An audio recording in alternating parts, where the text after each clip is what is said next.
मैं मनीष सिंह, आप देख रहे हैं एजेपी न्यूज। आज हम मोहनलाल विधानसभा में हैं। हमारे साथ सूरज प्रधान जी हैं आम आदमी पार्टी से। आइए हम इनसे जानकारी लेते हैं किन मुद्दों पर चुनाव लड़ रहे हैं और इनकी क्या रणनीति है। तो आपका बहुत बहुत आभार प्रकट कर दिया जी है हमारा एजेपी मीडिया ग्रुप, आपने अपना महत्वपूर्ण समय दिया। तो आपका क्या मुद्दा है, किस मुद्दे पर चुनाव लड़ रहे हैं? जैसा कि आज आज़ादी के बाद से 75 सालों के बाद भी ये विधानसभा राजधानी लखनऊ से लगी हुई है और आज भी जो है ये विधानसभा पूरी तरीके से जर्जर व टूटी सड़कें पड़ी हैं, व ध्वस्त पड़ी हैं और शिक्षा से कई कोसों दूर है ये विधानसभा। आज आज़ादी के बाद 75 सालों में सरकारें आई गई, बनी बिगड़ी, मगर कभी किसी सरकार की व कभी किसी जनप्रतिनिधि की ये नियत नहीं हुई कि इस क्षेत्र में कोई राजकीय डिग्री कॉलेज करवा दिया जाए, जिससे यहाँ के युवाओं को जो है डिग्रियां प्राप्त करने में आसानी हो। आज पूरी विधानसभा में कोई एक भी राजकीय डिग्री कॉलेज नहीं है। सर्वप्रथम हम लोगों को उस पर फोकस रहेगा। जैसा कि हमारी सरकार शिक्षा, स्वास्थ्य, बिजली, पानी, जो एक आम आदमी की बुनियादी ज़रूरतें हैं, उन पे काम कर रही है और उन्हीं मुद्दों को ले जा करके हम घर घर पहुंच रहे हैं और आम आदमी पार्टी को अच्छा समर्थन मिल रहा है जनता के बीच से। जैसे आपने कहा कि हम युवाओं के लिए हमारी सरकार मदद करेगी और हर 6 महीने में 1 लाख का आसपास देने की वादा कर रही है। तो जैसे कि अभी बीजेपी गवर्नमेंट में ही आपने जो विशाल के तौर पर जो भी वैकेंसी आई और पेपर हुआ और पेपर रद्द हुआ, तो क्या अगर आपकी सरकार आई, क्या आपकी सरकार में भी ऐसा होगा? नहीं, बिल्कुल नहीं होगा। और जितना युवा है, हमारी सरकार प्रत्येक वर्ष 10 लाख नौकरियां देगी। जो पढ़ा लिखा बेरोजगार युवा सड़कों पे लाठियां खा रहा है, नौकरी मांगने पर उनको लाठियां व डंडों से पीटा जा रहा, उनका खून बहाया जा रहा सड़कों पर। हमारे युवाओं के लिए हमारी सरकार, जब आम आदमी पार्टी की सरकार उत्तर प्रदेश में बनेगी, जब तक के उनको नौकरी ना दिला दिया, उनको रोजगार ना दिला दिया, तब तक के उनको प्रत्येक माह 5,000 रुपये बेरोजगारी भत्ता देने का ऐलान हम लोग कर चुके हैं और ये हम लोगों ने मैनिफेस्टो में ऐड भी किया, इसको गारंटी के रूप में किया। जैसे भी किसान सम्मान निधि बीजेपी गवर्नमेंट में मिल रही है, लेकिन किसान जो है, जो आवारा पशु है, उनसे परेशान है। इसके लिए आपकी सरकार क्या प्रबंध की है? आवारा पशुओं के ऊपर भी हमारा जो है मैनिफेस्टो तैयार हो रहा है। उसके ऊपर भी जो है हमारा जो शीर्ष नेतृत्व हमारी टीम का व हमारे मुखिया माननीय अरविंद केजरीवाल साहब का दिशा निर्देश आएगा, इस पर भी हम लोग विचार विमर्श कर रहे हैं। और ये आवारा पशुओं की समस्या प्रत्येक ग्राम सभा में है, प्रत्येक किसान पीड़ित है इससे, और इससे जरूर हम लोग निजात दिलाएंगे। जैसे बहुत से विधायक आते हैं, जब चुनाव का समय आता है तो वादे करते हैं और वादे करने के बाद फिर भूल जाते हैं। तो क्या अगर आप अपने क्षेत्र से जीतते हैं तो क्या आप जनता के बीच में रहेंगे कि नहीं रहेंगे?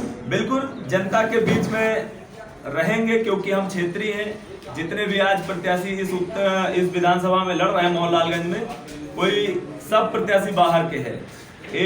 मैं ही एकलौता हूँ जो इस विधानसभा क्षेत्र का हूँ और लगभग सारे प्रत्याशी बाहर के ही हैं। जो पार्टियों से, जो मेन पार्टियों ने टिकट दिया है, क्या इतना योग्य प्रत्याशी कोई नहीं था इस विधानसभा में, या इतना कोई कार्यकर्ता किसी पार्टी का नहीं रहा मजबूत कि जिसको वो टिकट दे सकते थे?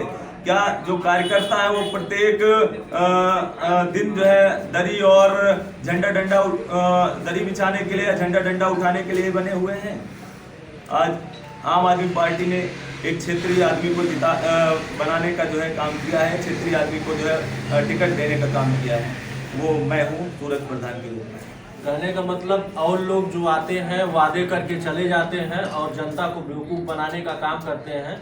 अगर आपकी जनता अगर आपको अपने क्षेत्र से जिताती है तो आप क्षेत्र में मिलेंगे? बिल्कुल मिलेंगे, क्योंकि मेरा घर बहुत दूर नहीं है, खुर्दई के पास है मेरा ग्राम सभा, वहीं से मैं ग्राम प्रधान हूँ और लगभग क्षेत्र के लोग मेरे कार्य से वाकिफ़ हैं। हर एक आदमी वाकिफ़ है और जो वाकिफ़ नहीं वो पता कर रहा है, और उसको पता करने पर पता भी चल रहा है कि सूरज प्रधान एक ग्राम प्रधान रहते हुए अपनी ग्राम सभा में इतने ज्यादा काम किए कि उन लोगों को एहसास हो गया कि एक जब ग्राम प्रधान के पद पर ये व्यक्ति इतने काम किया कि एक विधानसभा में पहुंचा हुआ व्यक्ति, एक विधायक उतने काम नहीं कर सकता जितने ग्राम प्रधान ने काम किया अकेले दम पर। तो अगर ऐसा व्यक्ति ग्राम प्रधान, एक छोटी सी इकाई का ग्राम प्रधान जब इतने ज्यादा काम कर सकता है, इतने बड़े बड़े काम कर सकता है, तो अगर वो ये ग्राम सभा का नहीं, अगर पूरी विधानसभा का विधायक बनेगा, विधानसभा पहुंचेगा, तब जाकर के हम लोगों के लिए कितने बड़े बड़े काम करेगा। इसलिए जनता का हम पे पूरा विश्वास है और पूर्ण समर्थन मिल रहा है।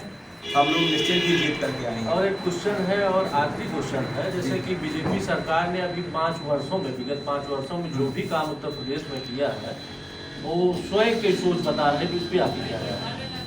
क्या सोच बता रहे हैं? जैसे जो भी काम उत्तर प्रदेश में अभी तक किया है, वो स्वयं की सोच बता रहे हैं। अब आप देख लीजिए कि महंगाई कहां से कहां पहुंच गई है। इन्होंने कहा कि सौभाग्य योजना के तहत हम जो है गरीबों के घर तक बिजली पहुंचाना चाहते हैं।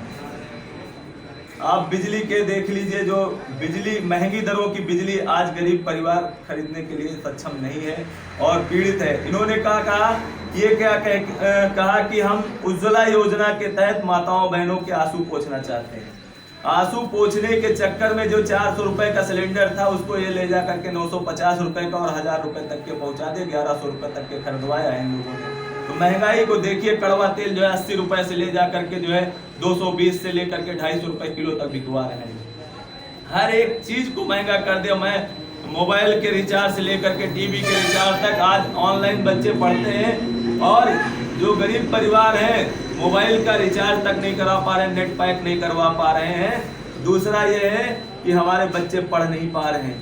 2 साल में वैसे भी जो है पढ़ाई और शिक्षा व्यवस्था पूरी तरीके से चरमरा चुकी थी, ध्वस्त हो चुकी थी। आज और जो है हमारा गरीब का बच्चा पढ़ नहीं पा रहा है।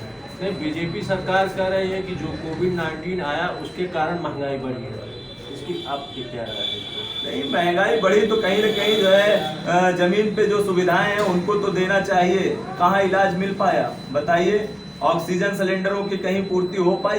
कहाँ ऑक्सीजन जो है दे पाए टाइम पे?